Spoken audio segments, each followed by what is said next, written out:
As Jordan Carter entered the terminal at the sprawling Southwood International Airport, he appeared just like any other weary traveler. Dressed in a navy windbreaker, neatly pressed khakis, and a black leather briefcase swinging casually at his side, there was nothing remarkable about him. He wasn't accompanied by a security team or wearing a badge, but his calm demeanor suggested purpose. He stopped briefly under the fluorescent lights, observing the crowd at the check-in counters, trying to blend in. At 58 years old, Jordan had years of experience working as a regulatory inspector for the Federal Aviation Agency.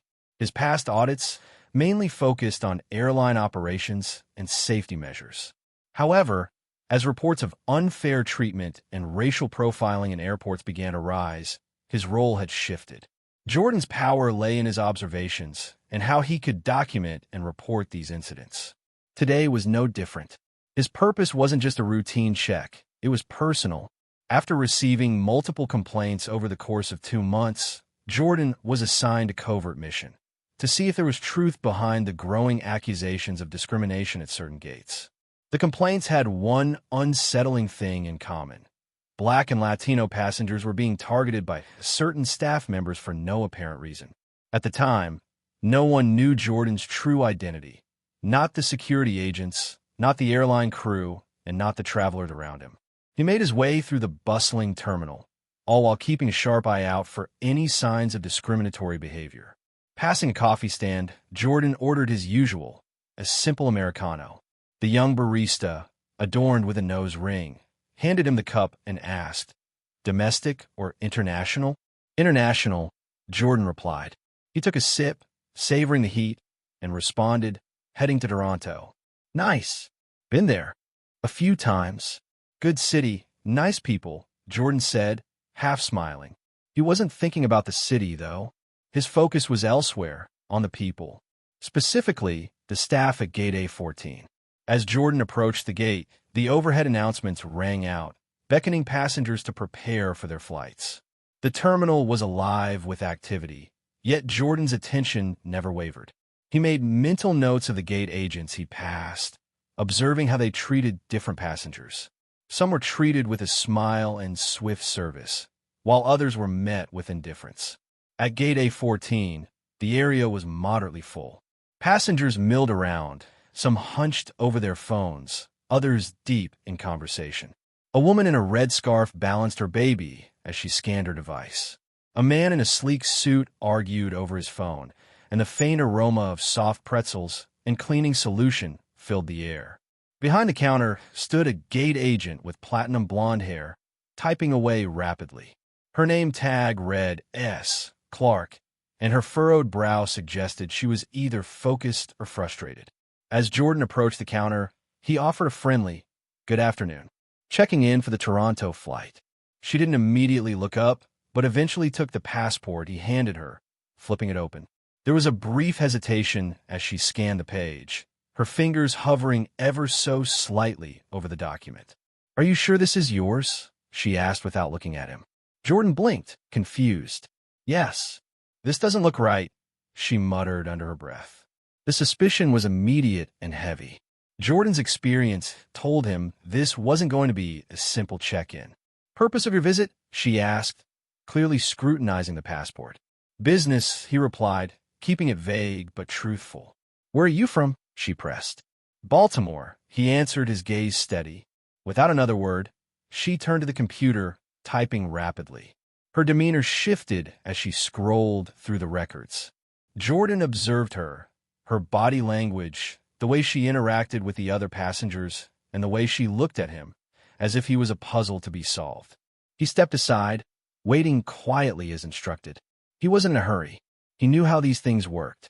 As she typed, her eyes darted to the passenger behind him, a subtle exchange that suggested she was making a judgment about him without giving him the benefit of the doubt. A few moments later, Jordan could feel the shift in the atmosphere. It was no longer just about a routine check. It had become about him. That's when the other passengers started to take notice. There was a soft murmur among them. People started pulling out their phones, and the tension in the air grew. Jordan remained composed.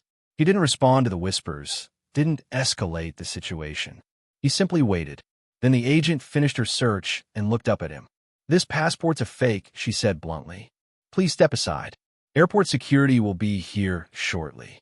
Jordan's expression remained neutral. "Repeat what you just said." She smirked, seemingly unfazed. "You heard me." Jordan waited, his calm unshaken. As she turned to the next passenger, a voice piped up from the crowd. "What's going on here?" A young man, a Delta staffer, walked over confused. "Everything's fine. Just a forgery case," the gate agent explained. But the young man wasn't so sure. He turned to Jordan, his face filled with surprise. "Do you have another form of ID?" Without a word, Jordan pulled out a federal ID from his briefcase. He didn't hand it over, but simply showed it, long enough for the young man's eyes to widen. "You're with the FAA?" the staffer asked. Jordan nodded. "Is there a problem here?" A voice called from the side. A supervisor had appeared, and the atmosphere shifted again. As the staffer realized the gravity of the situation, Jordan's quiet resolve only made the chaos around him more visible. The agent looked like she wanted to disappear into the floor, but instead, she stood her ground. Jordan, however, had already made his point. The phones were out. The crowd was watching. The tension was no longer subtle. It was out in the open. After a few moments of stunned silence, Jordan addressed the supervisor. "I need the names of everyone on duty here today." The room went quiet, the weight of his words hanging in the air. Minutes later, as news of the incident spread through social media and news channels, the crowd in the terminal shifted from confused onlookers to informed witnesses. The airline's response team scrambled to mitigate the situation, but the damage had already been done. Jordan wasn't looking for revenge. He wasn't seeking a dramatic confrontation. He was simply doing his job, observing, documenting, and making sure that the pattern of discrimination was exposed. As the incident escalated, Jordan's actions sparked a wave of accountability. What started as one audit had turned into a much larger conversation. Jordan wasn't out to make headlines, but the truth had a way of forcing its way into the public eye. And as the story spread, more and more passengers came forward with their own experiences, confirming that what had happened to Jordan wasn't an isolated incident. It was a symptom of something much bigger. Back in the terminal, the atmosphere was beginning to shift. New policies were being enacted. Staff had received new training. The phones were still buzzing, the stories still making waves, but in the end, it wasn't just about a man's passport. It was about the willingness to speak up when something was wrong and the courage to stand by the truth, no matter the consequences.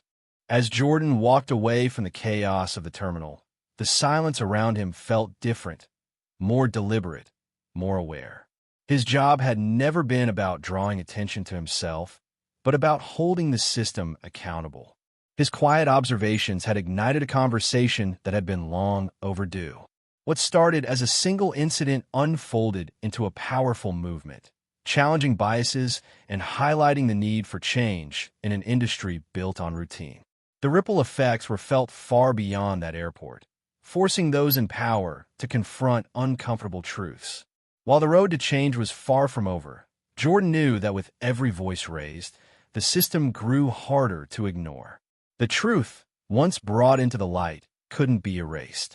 And sometimes that was all it took, a single moment of courage to spark a shift that could change everything.